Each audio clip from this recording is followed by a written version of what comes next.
নমস্কার বন্ধুরা, milky way ও Andromeda গ্যালাক্সির সংঘর্ষের ফল কি হতে পারে। তো চলুন বন্ধুরা জেনে নেব এই ভিডিও থেকে। আমি বিষ্ণু রয়েছি তোমাদের সঙ্গে। তো প্লিজ ভিডিওটি যদি ভালো লাগে প্লিজ ভিডিওতে একটি লাইক করবেন, কমেন্ট করবেন এবং চ্যানেলটিকে সাবস্ক্রাইব করে বেল আইকনটি বাজিয়ে আমাদের সাথে জুড়ে থাকবেন এই রকম ধরনের নতুন নতুন ভিডিও এলে সবার আগে পাওয়ার জন্য। তো চলুন বন্ধুরা, আর দেরি না করে এবার আমরা মূল টপিকে চলে যাই। মিল্কি ওয়ে ও অ্যান্ড্রোমিডা গ্যালাক্সির সংঘর্ষ কতদিন পর হতে পারে? মহাকাশ বিজ্ঞানীরা একটা আনুমানিক হিসাব করে বলেছেন এই সংঘর্ষ অন্তত 300 কোটি বছরের আগে হয়তো হবে না, এমনকি 500 কোটি বছরও লাগতে পারে। তাই প্রথমে বলবো, এরকম ভয়াবহ সংঘর্ষের মহাপ্রলয় হওয়া আশঙ্কা তো রয়েছেই, কিন্তু এর আগে শত শত কোটি বছর বিজ্ঞানীরা কাজ করার সুযোগ পাবেন। আবার সৌরজগতের মধ্যেও ওলটপালট লেগে যেতে পারে। তাই সব দিক বিবেচনা রেখেই আমরা এই জটিল প্রশ্নের উত্তর বের করব। এটাও মনে রাখতে হবে, শত শত কোটি বছর পর সংঘর্ষের পরিণতি কি হতে পারে সেটা নিয়ে বিজ্ঞানীদের মধ্যে মতভেদ থাকা স্বাভাবিক। মতভেদ আছে, তবে এটা নিশ্চিত যে গ্যালাক্সির দুটির মধ্যে সংঘর্ষ অনিবার্য। আমাদের সৌরমণ্ডলের মিল্কি ওয়ে বা ছায়াপথ গ্যালাক্সিতে রয়েছে।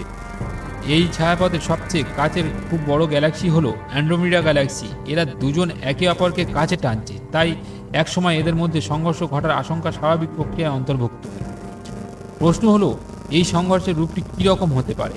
আমাদের সৌরজগৎ যা অন্তত এই পৃথিবী কি ধ্বংস হয়ে যাবে?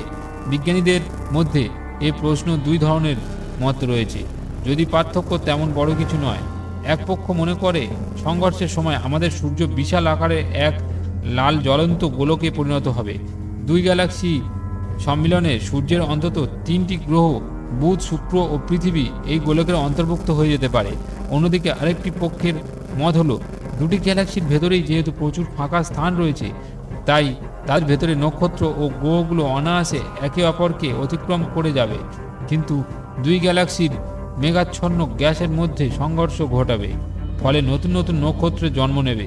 দ্বিতীয় মতটা এখন বেশিরভাগ বিজ্ঞানীরা সঠিক বলে মনে করেন।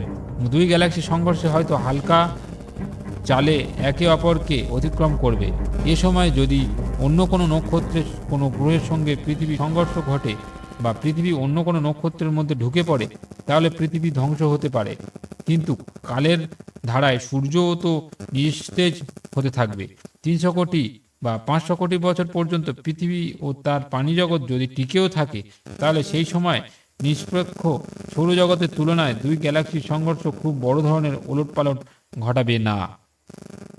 তো বন্ধুরা, এই ছিল একটি ছোট্ট ভিডিও।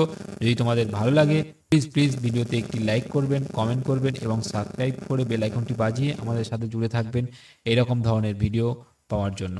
তো বন্ধুরা, এখনকার মতো টাটা, দেখা হবে পরের ভিডিওতে। সবাই ভালো থাকবেন, সুস্থ থাকবেন ও স্বাভাবিক থাকবেন।